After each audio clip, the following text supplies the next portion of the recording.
Hear a discussion about a visit to the zoo. First, you have some time to look at questions 1 to 6.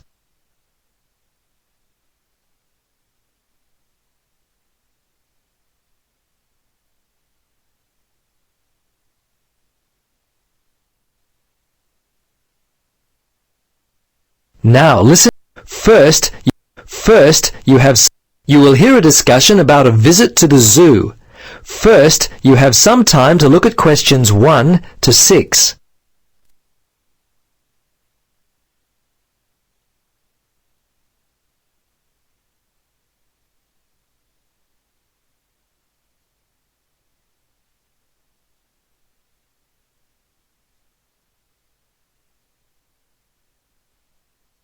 Now listen carefully and answer questions 1 to 6.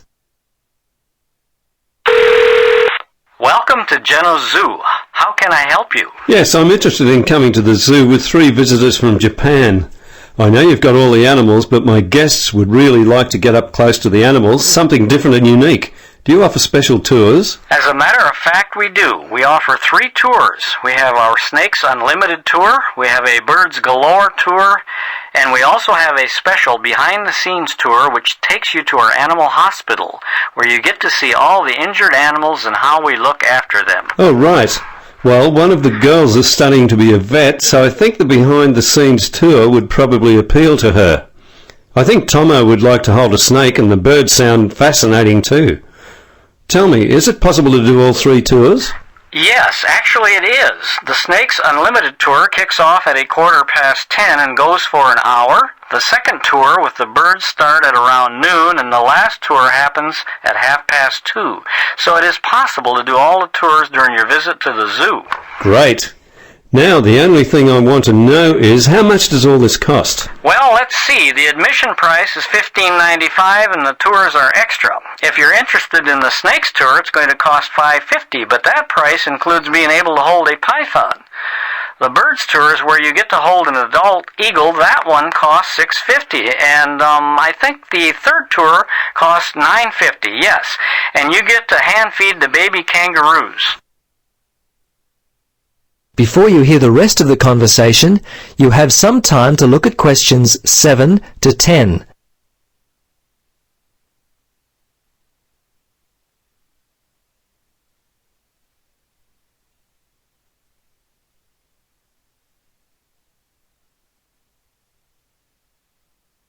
Now listen and answer questions 7 to 10. Yes, well, it sounds like a lot of fun. I think my guests will be really interested in all 3 of the tours. I'm unfamiliar with the layout of the zoo. Tell me, where do we need to meet for the first tour? Well, all the tours, in fact, leave from the same spot, and that is just beside the cafe. Okay. Now, as I said, they're from Japan, so English is not their first language. Is there anyone there that could help with translation if we need it? Yes, there is an interpreter, but unfortunately she isn't available for all the tours, so they'll have to ask her any questions they may have after the tour. All the tours are given in English. I'm sure you'll find that the information will be readily understandable for your guests. Okay then. As you know, everything is outdoors apart from the third tour, so you might want to tell your guests to bring a hat and some sunscreen. Thanks for the tip. You've been very helpful. Bye. You're welcome. See you at the zoo. That is the end of section 1. You now have 30 seconds to check your answers.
You will hear a Director of Student Administration from Mitchford University giving a talk on Open Day.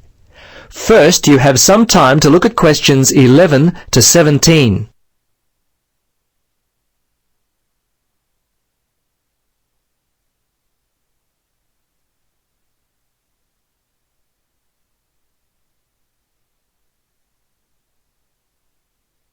Now, listen carefully and answer questions 11 to 17.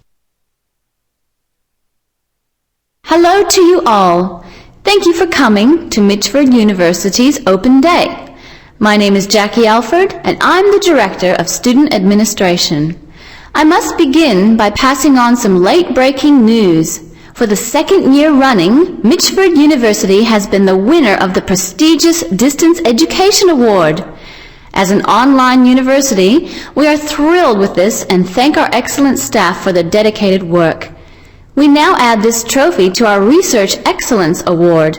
The only one remaining is the Best Overall University, which we are expecting to be announced in the near future. Now, I want to cover a few aspects of what we offer our students from the student administration point of view. I would like to cover a few of the core things we deal with here at the university. Our office is always busy. Firstly, we handle all requests for on- and off-campus housing. First-year bachelor's degree students, we offer any and all assistance.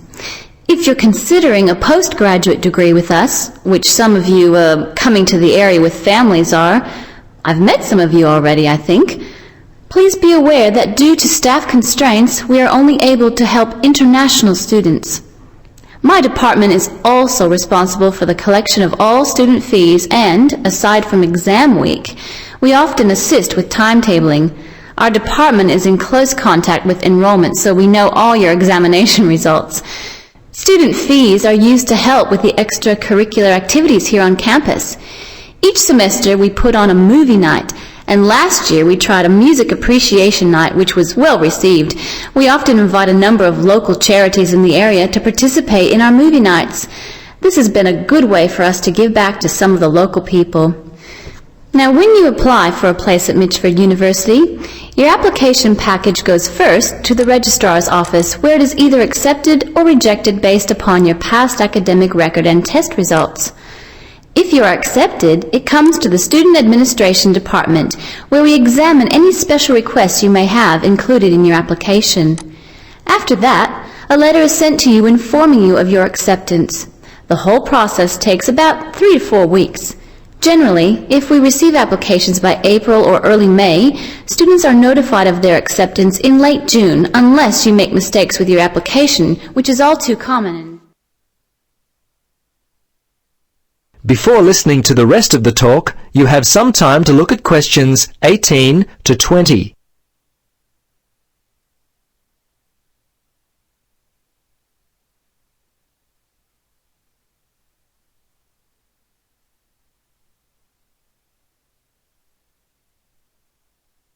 Now, listen carefully and answer questions 18 to 20. Yes, there are things we ask you not to do. Some people forget important information, believe it or not, and we get this most often. Some applicants forget to include a forwarding address. We can't send anything back to them. Another big one is forgetting to include past academic records. Hey, please don't forget them. We've had minor problems with people forgetting to include the processing fee, which stands at $45. Still others leave off the compulsory picture of themselves. Oh, yes, and perhaps the most common mistake people make is sending the application to the incorrect address. Please send the application to our post office box address. Okay, that's enough for me. Any questions? That is the end of section 2. You now have 30 seconds to check your answers.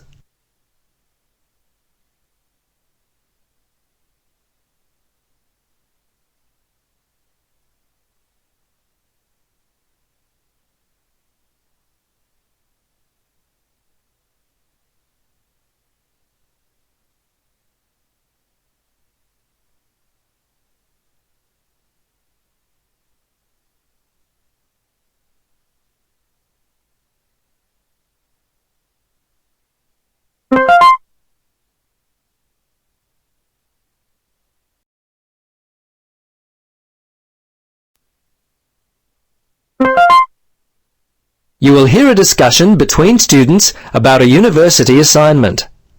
First, you have some time to look at questions 21 to 26.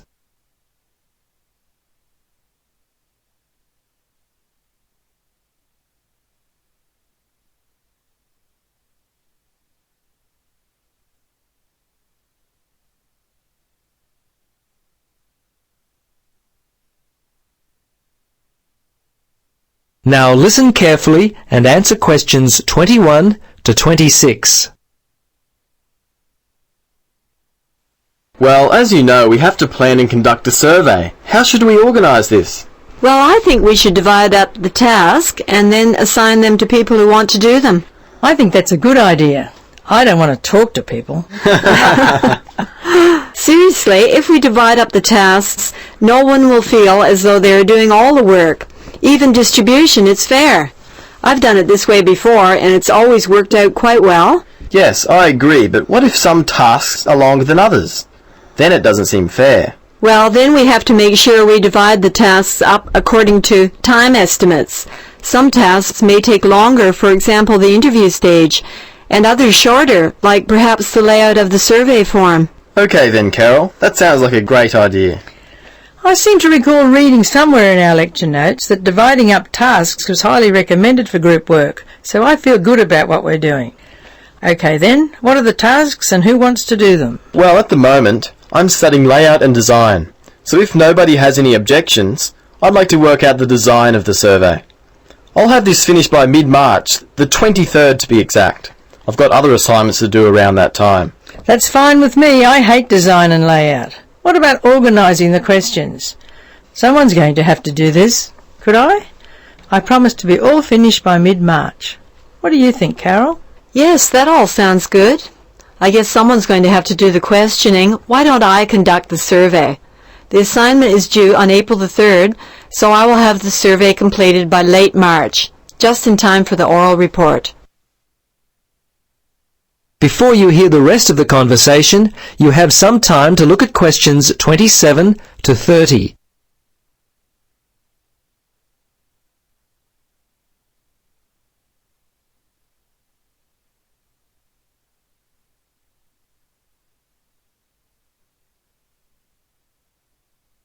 Now listen and answer questions 27 to 30. Yes, about that oral report, does anyone have any notes from last lecture? There were some good ideas about how to give a good oral report. Yes, I happen to have them right here. There were some very helpful suggestions given by Professor Thompson. Should we take a moment to go through them? Yeah. Yes, please. Well, firstly, the report itself is due after the survey has been handed in. I believe our group will be presenting it on the 12th of April. 12th of April? That's the date of my accounting exam. Anyway, Professor Thompson said we mustn't speak longer than 20 minutes, or less than 15.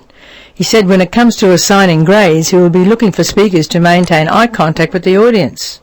In other words, don't just stand up and read the presentation. That's been my problem in the past. I spend all my time looking at my notes and the audience gets bored. Yes, that's right. Another point to remember is to make good use of gestures. Standing there like a robot is also very boring for the class. Another thing to consider is visual aids. He said we should include a variety of them, things like overhead transparencies, handouts.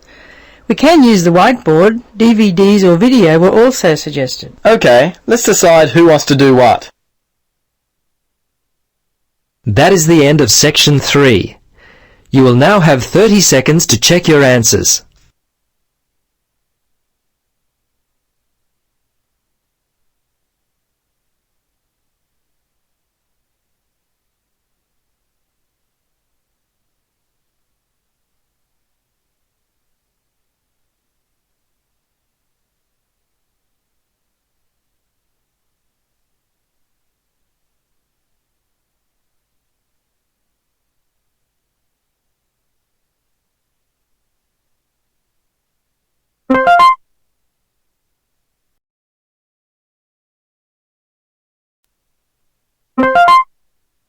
You will hear a talk by a university lecturer about the Aboriginal language of Australia. First, you have some time to look at questions 31 to 40.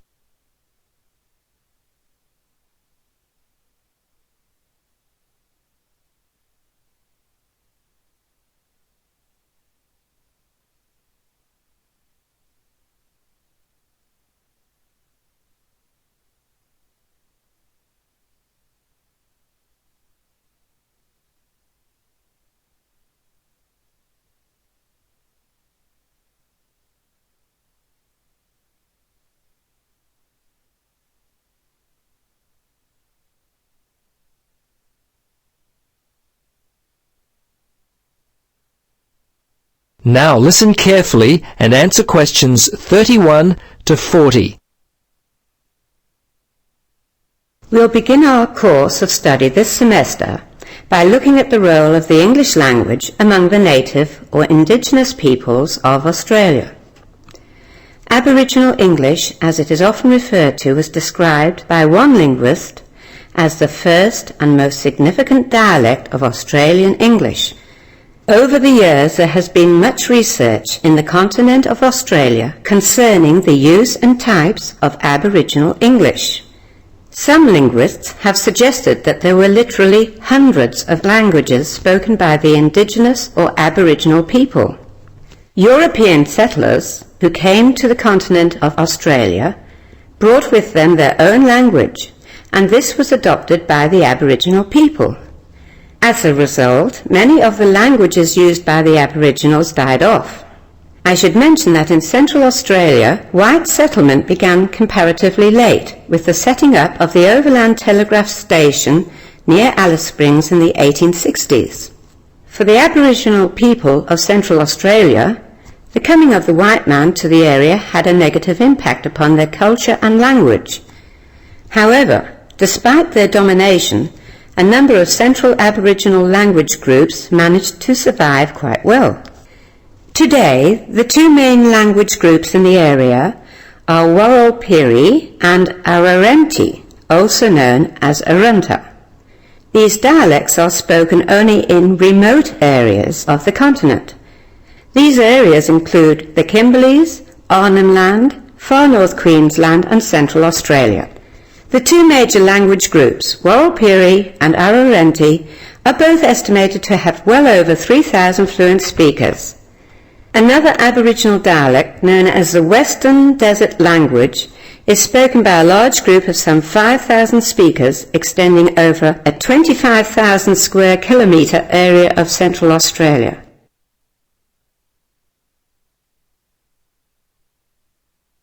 So just how many languages were in use by these people?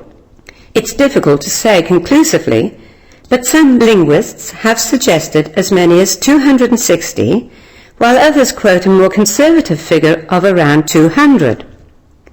Regardless of the actual number, there have been many forms of communication among the Aboriginal people, a people who comprise approximately 2% of the current 20 million strong Australian population. It's interesting to note that many Australians refer to Aboriginal languages as dialects, thinking that they are all dialects of one all-embracing Aboriginal language. This is actually incorrect. In fact, all of the original estimated 250 languages were mutually incomprehensible, as different from each other as, for example, German and French. Aboriginal society does, however, provide frequent examples of bilingualism, with some people speaking several languages and dialects. In actual fact, a number of the languages spoken by Indigenous Australians are themselves actually variations of English. A number of these languages have a great deal in common with English, but have their own distinctive words and meanings, as well as accents and grammar. The Aboriginal people view their language as a way to maintain their unique identity within Australian culture. Of those languages studied, about 20 are still being used today. However, as the older generations die off and are replaced by the younger, even these 20 are in danger of being lost. The others, they've all but been destroyed. They remain unused, but live in the memories of the elderly. In some cases, they are trying to be revived by indigenous communities. In order to do so, the youth must learn to take a greater interest in their cultural heritage, or knowledge of these languages will go to the graves with those who knew them. If we don't act now to preserve these languages, an element of history will be lost forever. That is the end of section 4. You now have 30 seconds to check your answers.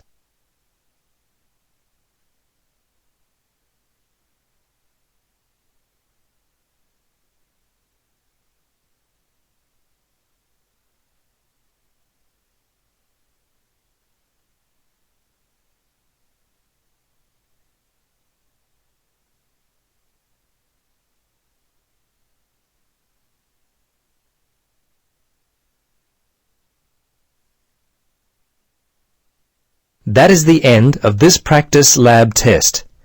At the end of the real IELTS test, you would now be given 10 minutes to transfer your answers to the answer sheet.